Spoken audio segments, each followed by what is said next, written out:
नमस्कार, आप देख रहे हैं एनबीआई न्यूज। मैं हेमंत अधिकारी। आज दिल्ली में जो है किरण शाह संघीय सांसद जो है भारत के निमंत्रण में आए हुए हैं। किरण जी, आपको एनबीआई न्यूज में स्वागत है। नमस्कार।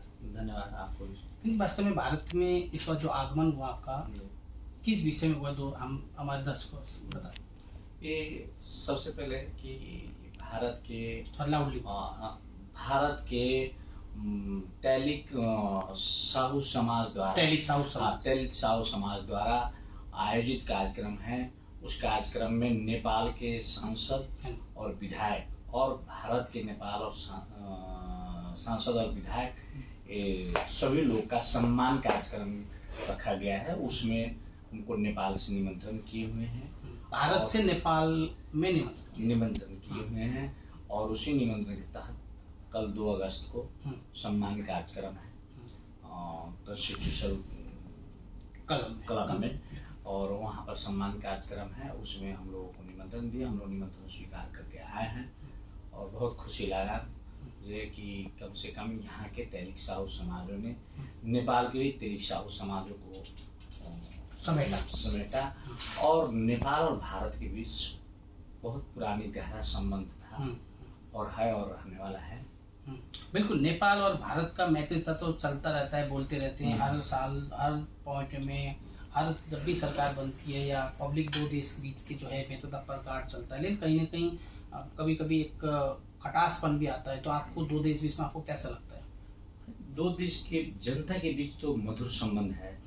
राजनीतिक दल के भीतर अब विभिन्न किस्म के राजनीतिक दलों के द्वारा जब सरकार बनती है, गिरती है, तो इसके लिए संबंध अच्छा सुधार होना चाहिए। पड़ोसी से अच्छा संबंध रखना किसी भी देश के लिए उन्नति और प्रगति की भाग्य भविष्य के निर्माण करती है।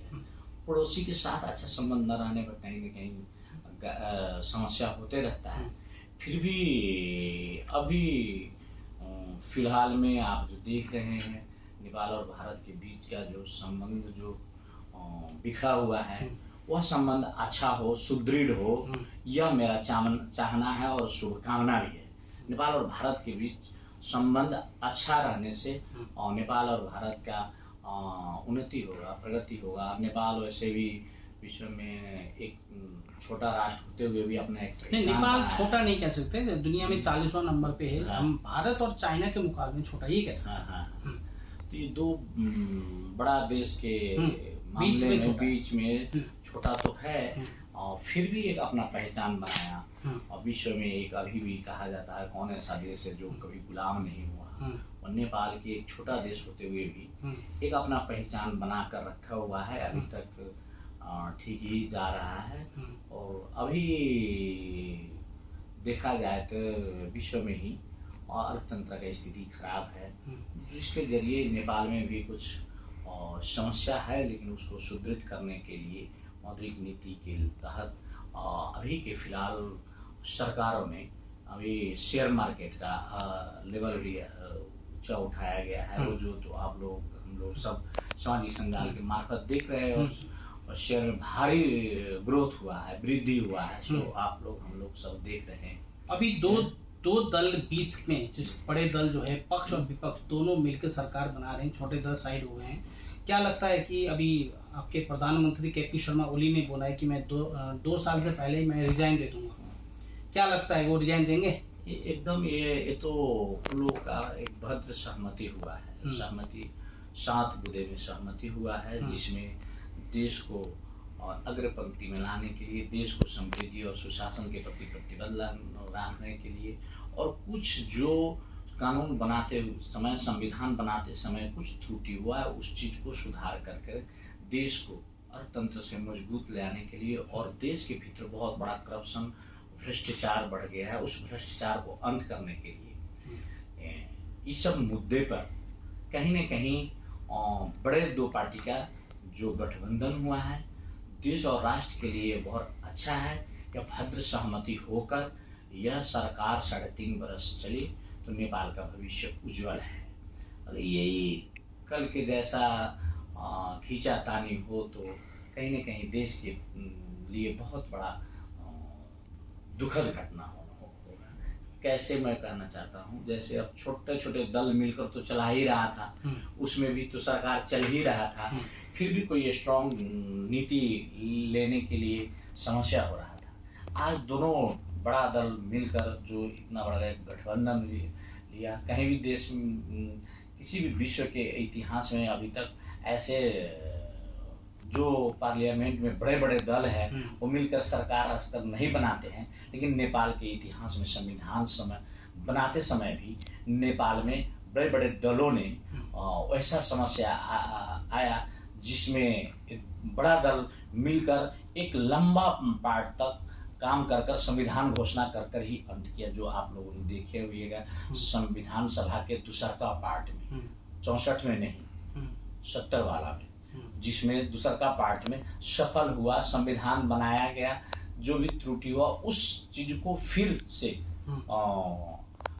उस त्रुटि को फिर से सचिया कर उसको अच्छा से सुदृढ़ कर संविधान को संशोधन कर और आगाड़ी बढ़ाने के लिए यह दोनों बड़े पार्टी आगाड़ी बढ़ने के लिए तय की है।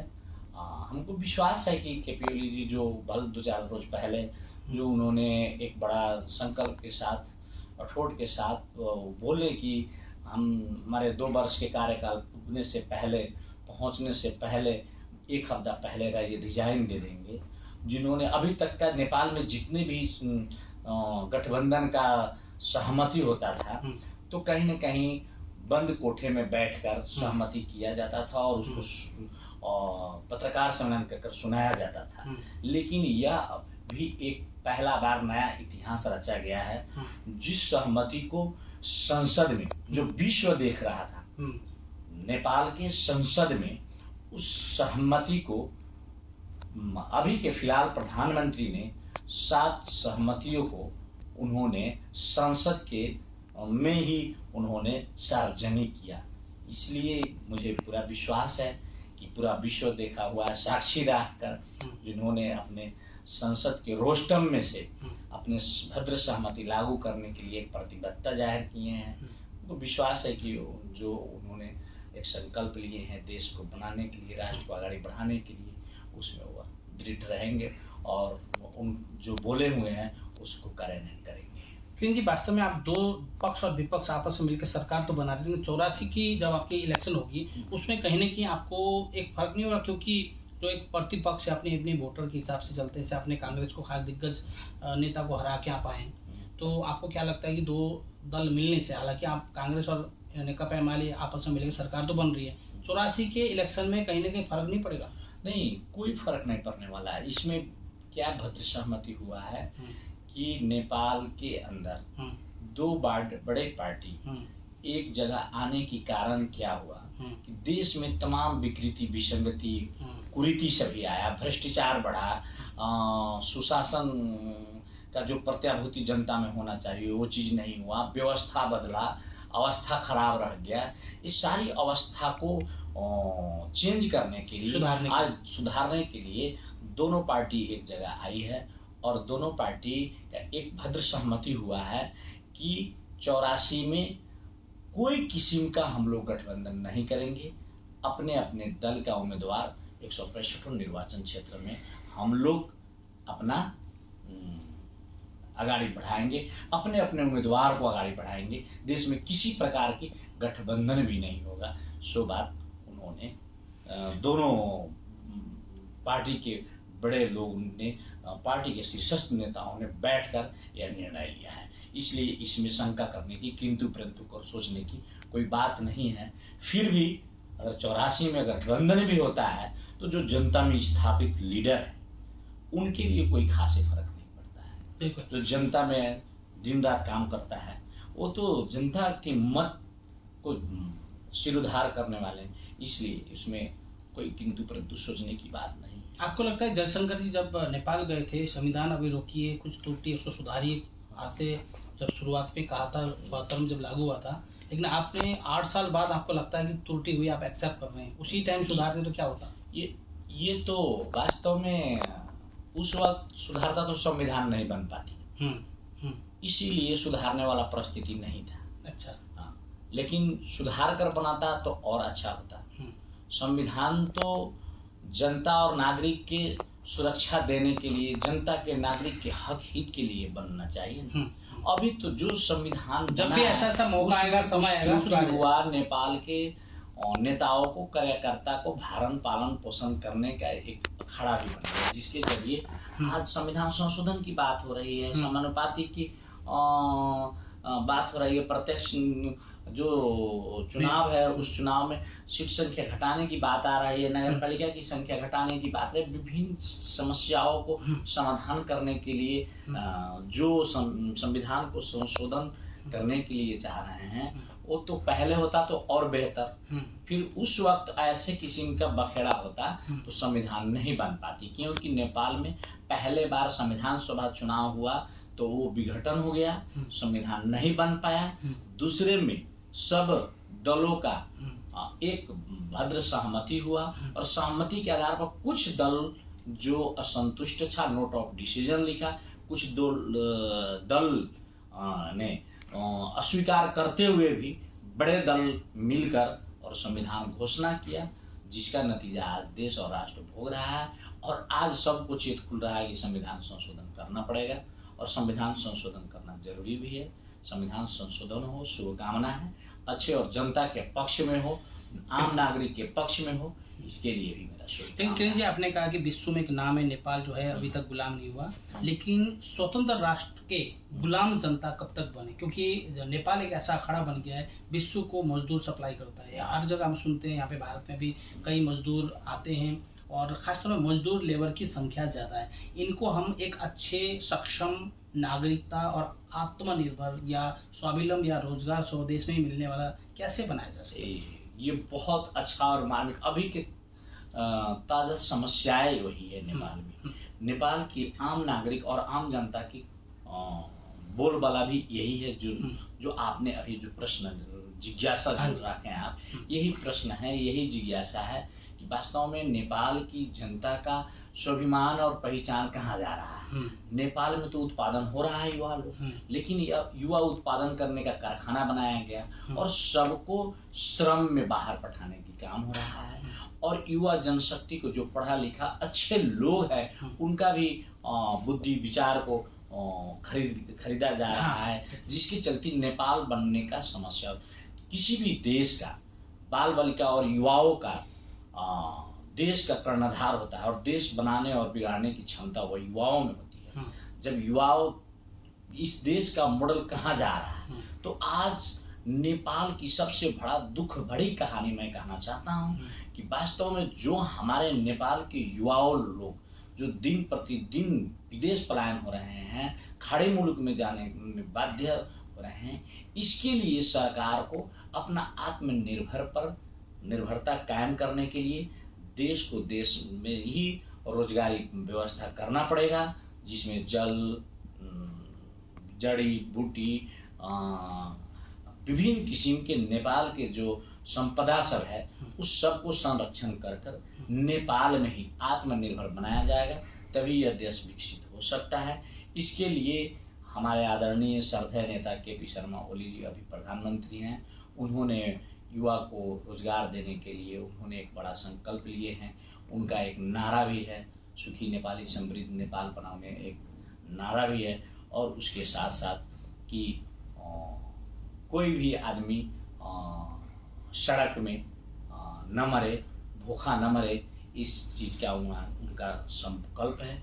इस संकल्प को पूरा करेंगे और वो बहुत अटूट और विश्वास के साथ आज 73-74 वर्ष की उम्र में भी एक युवा जागर सा जैसा एक जोशीला नेता है, जो कुछ करने के लिए राह रखे हुए हैं।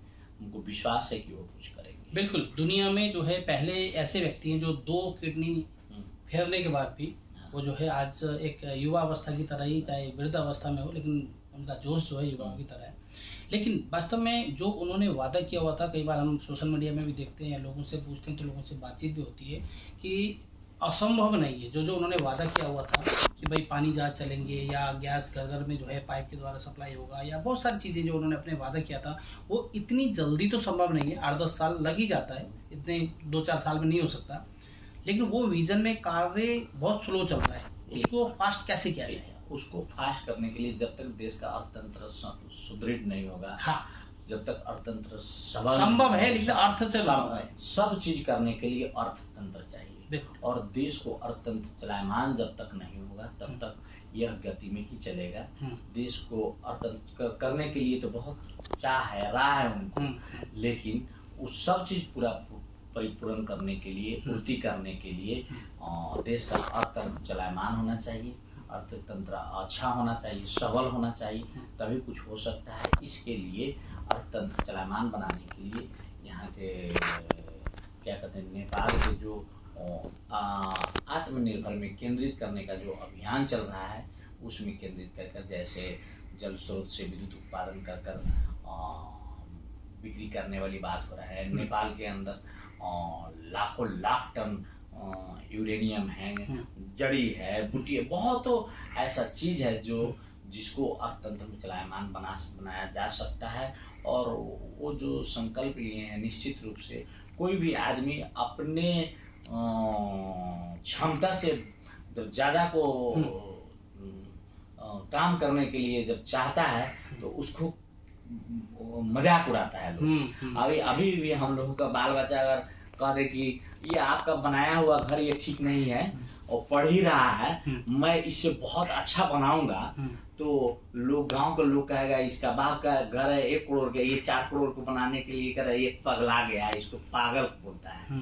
तो वैसा ही हमारे श्रद्धेय अध्यक्ष जी को विपक्षियों ने विभिन्न किस्म का वैसा नाली बेली तो देते रहता है, फिर भी उनका जो संकल्प है, हमको विश्वास है कि वो जो लीन हुए वो संकल्प आगे बढ़ेगा, और ये निश्चित रूप से जो उन्होंने करने के लिए एक चाह और राह रखे हुए और जो उनका इच्छा शक्ति है, क्या पहले कुछ ही देर पहले आप बोले हैं कि वास्तव में विश्व में ही एक नमूना प्रधानमंत्री है जिन्होंने 400 किडनी लेकर आज देश के सेवा में लगे हुए हैं, और 1 मिनट भी आराम नहीं करते हैं। 2-2 बजे रात तक भेंट घाट से लेके देश के विकास, समृद्धि, सुशासन के लिए हर हमेशा लड़ते रहते हैं, झगड़ते रहते हैं, आगे बढ़ते रहते हैं। दुनिया वाले क्या बोलता है उसे कोई मतलब नहीं रखता, अपना उड़ान भरते रहते हैं, कौवा लोग भागते रहते हैं, अपना उड़ान भरते रहते हैं। यह उनका दृढ़ विश्वास है, इच्छा शक्ति है। स्लो गति में तो है निश्चित रूप से, उसको फास्ट गति में जाने के लिए भी अब एकल सरकार नहीं है, कहीं न कहीं 2 दल का गठबंधन वाला सरकार है, और इसमें भी बहुत मिलाकर ही चलना। बिल्कुल, ये पॉइंट की बात है। जब तक एक पूर्ण रूप की सरकार नहीं होगी तब तक कई जो है निर्णय लेना आसान नहीं होता मिलीजुली सरकार में। तो हमारे खासतौर विश्व में रह रहे जो नेपाली बंधु हैं, खासतौर में वो भी हर कोई चाहता है, नेपाल में जो रह रहे उससे भी ज़्यादा जो माया करते हैं नेपाल को, विदेशों में रह रहे हैं, तो विश्व को समेटते हुए हमारे दर्शकों को संदेश, मैं दर्शकों को यही संदेश देना चाहता हूँ हमारे नेपाल के प्रति सकारात्मक सद्भाव रखने वाले संपूर्ण मतदाताओं, संपूर्ण आम नागरिक, आम जनता, बौद्धिक व्यक्तित्व, बुद्धिजीवी, हर एक समुदाय से प्रतिनिधित्व करने वाला आदरणीय व्यक्तित्व, सबको मैं यही कहूँगा, नेपाल को सबको जिस प्रकार से एक माया प्रेम स्नेह जो देते हैं उसी तरह माया प्रेम स्नेह दे और संपूर्ण नेपालियों का उन्नति प्रगति हो, यही मैं शुभकामना देना चाहता हूँ। बहुत बहुत धन्यवाद एनवीए में समय दिए।